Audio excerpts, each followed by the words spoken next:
আমাদের জীবনের প্রথম ডিউটি গুনাহ ছাড়া। এটা আমার হুজুরে বললেন, আমি এই জন্য হুজুরের কথাটা আমারও দিলে লাগছে, আমিও বললাম। নবীজি সাল্লাল্লাহু আলাইহি সাল্লাম বলছেন, ইজা আমারতুকুম বিশাইইন ফাতু মিনহু মাসতাতাতুম।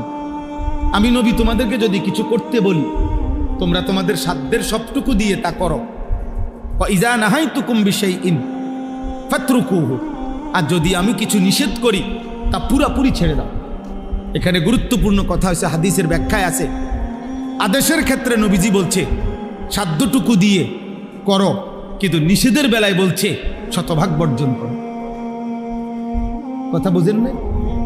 মনে করেন নফল নামাজ আমি বললাম, তা আমি পড়লাম, আপনি পড়লেন 2 রাকাত, উনি পড়লো 6 রাকাত, উনি পড়লো 8 রাকাত, হইতে পারে। দান সদকা করতে বললাম যে মসজিদ সুন্দর হয়েছে, আপনারা সবাই দান করেন, তা আপনি দিলেন 10 টাকা, উনি দিল 100 টাকা।